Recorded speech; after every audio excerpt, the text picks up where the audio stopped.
Welcome back, guys, to part 2 of my financial freedom, which is based on the Dave Ramsey Total Money Makeover.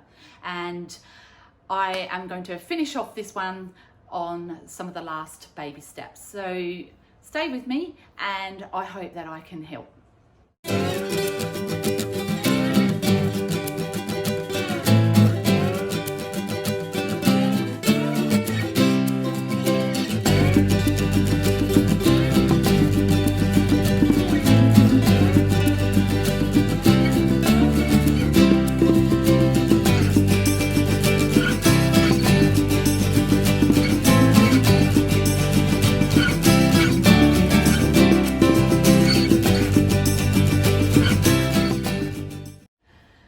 Baby step number 2 is called the debt snowball. So what this is, and I'm going to show you a lot of visuals here, so there'll be visuals and you'll get to see a little bit more, and I will talk through this.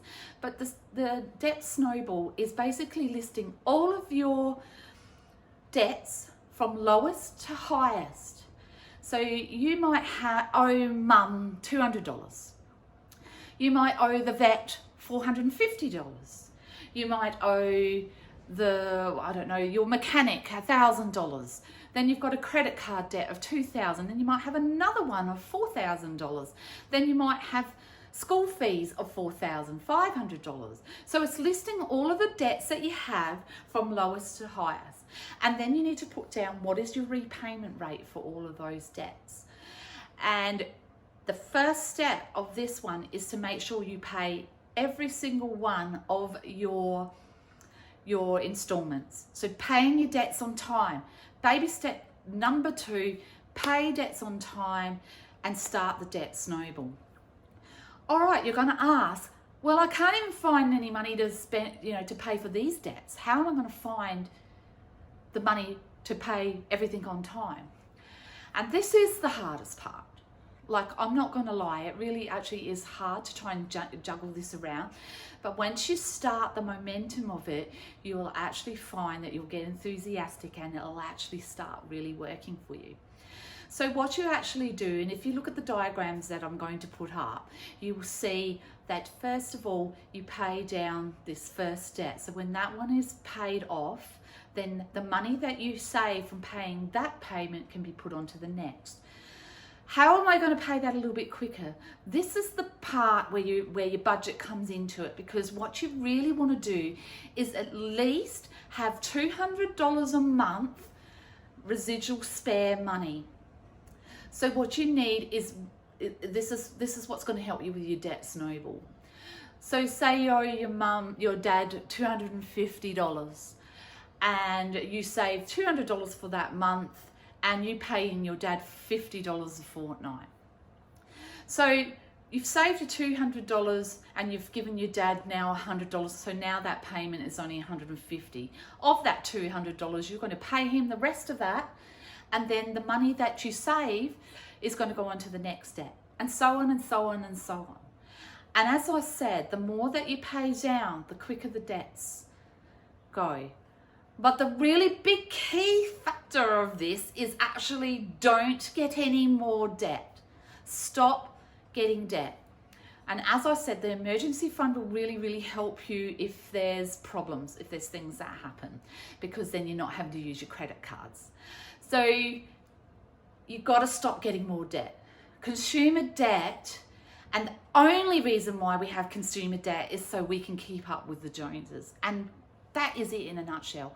And if you want to keep doing that, then you're going to keep living this stressful, tiring life of actually working so you can pay debt.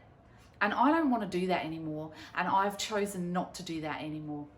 So I just want to tell you my story is $20,000 worth of credit card debt, an $8,000 car loan, and then I've had various other things. So I'd say close to $30,000 of debt was paid down by a single parent working 2 days a week as a registered nurse. I don't get bad money, I'm not going to lie, but 2 days a week I paid down $30,000 worth of debt in 2 years and 3 months. And that's a sole parent. So imagine what you could do if you've got 2 incomes coming in. So baby step 2 is debt elimination using the Snowball. And it really works, guys. It really does. And as I've said to you about all the baby steps, is if you fall off the wagon, you can get back on that baby step and nothing changes. It stays the same. It doesn't make it harder. It's so simple. And if you have to go back to baby step 1, you go back to baby step 1. And that's really it in a nutshell. So baby step 3 is to save 3 to 6 months worth of expenses. So if you people are selling homes and stuff like that to finance your journey away and buying your vans and your cars, etc., well, I mean, it doesn't necessarily be applicable to what I'm actually doing, because I'm actually doing something a little different. But the 3 to 6 months of expenses could really, really help you in giving you the money to support yourselves while you go away for those 6 to 12 months. So that's really what you've got to look at. How much money do I spend in 1 month? Like I said, keep all your receipts, work it out, figure out between your mortgage and everything like that how much you're actually spending every month, and then you times that amount by 6 to 12 months, depending on how long you want to go away for. So if you don't actually have your caravan and car in the equation of like paying loans and stuff, you may do, so then that has to come into your expenses as well. But hopefully, because you've done baby step number 2, you don't have those debts, which would make your holidays so much nicer.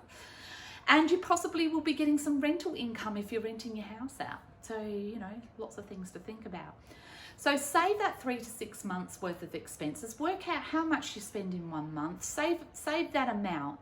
And once you've got that amount, that is baby step number 3.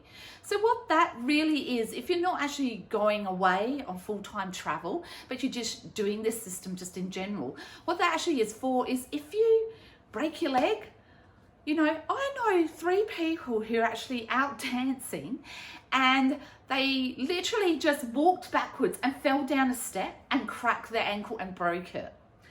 And they were off of work for about 4 or 5 months. So I'm just saying, like, that can actually really impact people. And that kind of stuff, which is your fault, you're not covered for that. So you know, you really need to think about either income protection, if it's not through your super, or having income protection anyway. But that kind of stuff can actually really send you flying. You could get diagnosed with cancer or something like that, or any other type of illness. You might just have an illness that chronic fatigue or something that sets you back. You might have, I don't know, a family member who's become sick and you need to take some time off of work for them. I guess that's the point of it. 3 to 6 months worth of expenses is a really good nest egg to have as for savings. So that's your baby step number 3. Baby step number 4 is to actually save for your retirement. So that'd be like Americans, they have 401ks, which is completely different to ours. But it would be really a good idea to actually put an extra 15% of your savings into your superannuations for when you retire. So that's a whole new thing. I'm not going to talk too much about that, but that's baby step number 4. Baby step number 5 really equates to Americans and college funds, because they do have a lot of these college debts that, you know, student loans and stuff like that. And we do have student loans here, but it's ours work a little bit different. But if you want to pay HECS and that kind of thing, that's where that comes into baby step 5. And baby step 6 is basically pay your house down and then live like no other, so you can live like no other now, so you can live like no other later. And that's pretty much Dave Ramsey in a nutshell. So I hope this really helps you. It is a little bit long-winded, so I'm sorry about that, but that's this system in a nutshell, and that's the system I use, and it's worked so well for me. And as I said, I paid down a lot of debt, and it can be done on one income. And I'm testament to that. And I'm not really rich or wealthy. I'm actually, like I said, I'm the most poorest example of financial advice that you could get out there. I really, really am. I have never done it right, but I'm doing it right now. And I think it doesn't really matter when you start, just start. Just do it. Get out of debt is the best thing you can do. I can say not having any debt is one of the most amazing feelings, and I have now saved close to $19,000 in my bank account for my travels. So stay with me because I am still saving. Like I said, I'm in really early days of getting myself ready for full-time travel, and you're coming along with me and watching all the things that I do. So I'm hoping that I can really help you. And thank you so much for watching. Thank you for being here. I do really appreciate it, and I hope that I can help you down the road a little bit. Love to hear your comments down below, or if there's anything that you'd like me to cover in regards to getting yourself ready for full-time travel, and especially being a solo traveler, because us solo travelers have a few more different things, and I'm going to cover a lot of issues that will actually pertain to solo travel, and especially women solo travelers and women with children, because we do have different issues than other people do. Thanks so much, guys, for being here. So appreciate it, and have a wonderful, blessed day. Look after each other. Bye.